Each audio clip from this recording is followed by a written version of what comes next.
जय श्री जगन्नाथ भाई मैंने सर्वप्रथम गुरुदेव गणपति और जगदम्बा को प्रणाम करी आज आम आस्ट्रो सेशन आरंभ करवा आस्ट्रो सेशन क्रम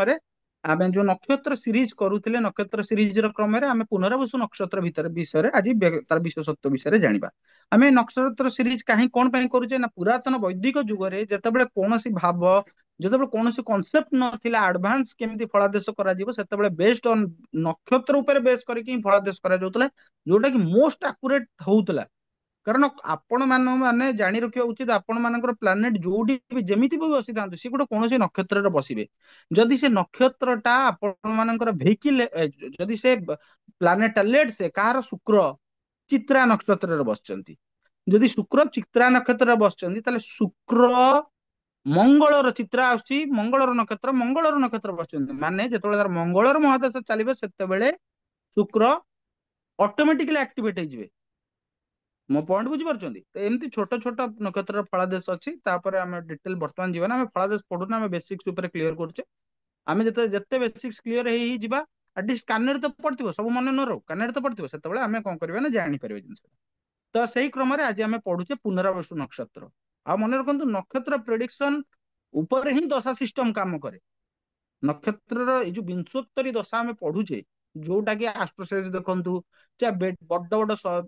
ये देखु आपण जदि बृहत पराशर हराशास्त्र पढ़िबे एवं सेठी महर्षि पराशर निजे कहउचंती कि कली जुग पे विंशोत्तरी महादशा प्रत्येक जुग पे जुगर दशा अछि एटा एडवांस स्टडी अछि किंतु आपण जेकोसी भी एडवांस सॉफ्टवेयर देखंतु विंशोत्तरी महादशा इज बेस्ड प्योरली ऑन नक्षत्र तेणु नक्षत्रटा भेरी भेरी इंपोर्टेंट भेरी भेरी इंपोर्टेंट भेरी भेरी भाइटाल मध्य तेणु आम से नक्षत्र गोटे गोटे रिसर्च करके आम गोटे गोटे तार विशेषत्व व्यक्ति कौन रही कि भाव में कम करे से सब विषय आम जानू सर्वप्रथमे मु कहबी जे नक्षत्र पुनर्वसु नक्षत्र को कहुए स्टार ऑफ रेन्युआल जेंती आमे गोटे जीवन बीमा करू इंश्योरेंस पॉलिसी करू तार रिन्युअल टाइम मार्च मास को है कार सेप्टेम्बर मास को थाए ए नक्षत्र रे जन्म होइतिबा लोकंकर माइंड एमितिया थाए तांको सत्य प्रतिघात सत्वे पुनर्वसु नक्षत्र वाला केबे भांगी जांती जदि तांकर मून को बैडली प्लेस्ड हि नथिबो ताकू कोनसी मैलेफिक बा नैसर्गिक पाप ग्रह माने पूरा पीड़ित करि न देइथिबे ताले आपण माने जानନ୍ତି जे पुनर्वसु नक्षत्र को र जन्म होइतिबा लोक माने साधारणतः केबे भी जीवन रे कोनोसी हार्ड मारंती नै जो गोटे कोट आसे ना डोंट क्विट कोन आ गोटे गोटे बढ़िया कोट थाए कोन नेवर गिव अप एटा पुनर्वसु नक्षत्र वाला ପାଇଁ बेस्ट जदि तांकर चंद्र पीड़ित भयंकर भाव में पीड़ित न होता है ताले पुनर्वसु नक्षत्र वाला केबे कोनोसी परिस्थिति रे गिव अप करंती नाही एटा आपण क्लियर हो जानतु याकू कहे स्टार ऑफ रेन्युअल ठीक है ना यार देवता किए ना अदिति अदिति सीए जो मान कश्यपंकर महर्षि कश्यपंकर स्त्री ना जड़े वन ऑफ द वाइफ होउचंदी अदिति जहां गोटे 12 आदित्य जन्म होइतले इंक्लूडिंग से 12 आदित्यंकर ना तो मु पर केबे पढ़ेबी किंतु से 12 आदित्य किए किए थिले ना ता भीतर भगवान सूर्य भी थिले आ भगवान विष्णु भी जन्म नहीं सी होउचंती पुनर्वसु नक्षत्रर देवता ଆଉ ମା ଆଦିତ୍ୟଙ୍କ ବିଷୟରେ ଆପଣ ଯଦି ପଢିବାକୁ ଚାହିଁବେ ତ ଆପଣ ଭାଗବତରେ ମା ଆଦିତ୍ୟ କି ଗୋଟେ 12 ଆଦିତ୍ୟ ବା ଭଲ ପୁତ୍ର ସନ୍ତାନ ପାଇବା ପାଇଁ କୋଭଳି ଭାବରେ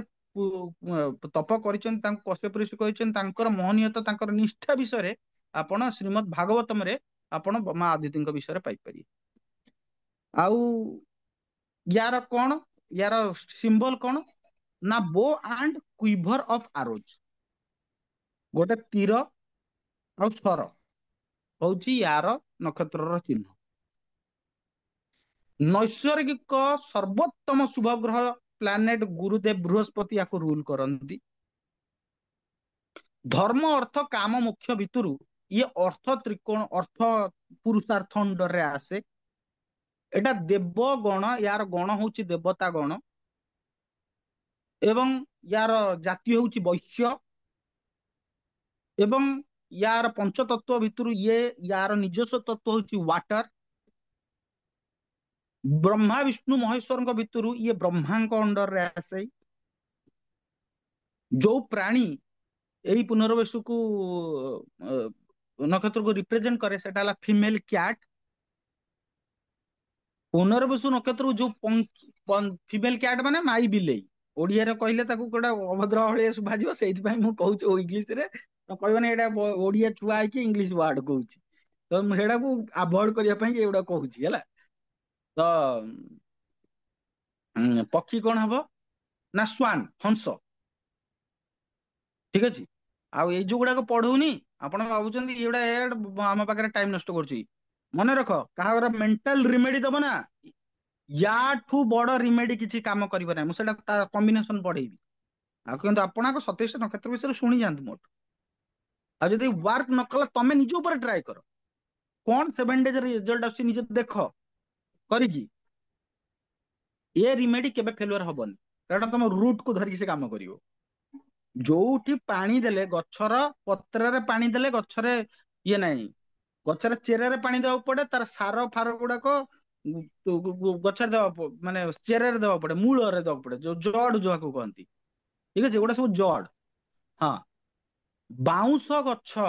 ଏଇ ଯୋଉ ଗଛ ହିସାବରେ ଏଇ ନକ୍ଷତ୍ରର ଗଛ କୋଉ ଗଛ ରିପ୍ରେଜେଣ୍ଟ କରେ ନା ବାଉଁଶ ଗଛ। ଏବଂ ଯଦି କୌଣସି ଲୋକ ପୁନର୍ବସୁ ନକ୍ଷତ୍ରରେ ଜନ୍ମ ହେଇଥାଏ ତାହେଲେ ତାର ଆଦ୍ୟ ଅକ୍ଷର ରହିବ କେ ଖୋ ହା ହି। ଆଜି ଏଇ ସେସନରେ ଆମେ ପୁନର୍ବସୁ ନକ୍ଷତ୍ର ବିଷୟରେ ଜାଣିଲେ ତାର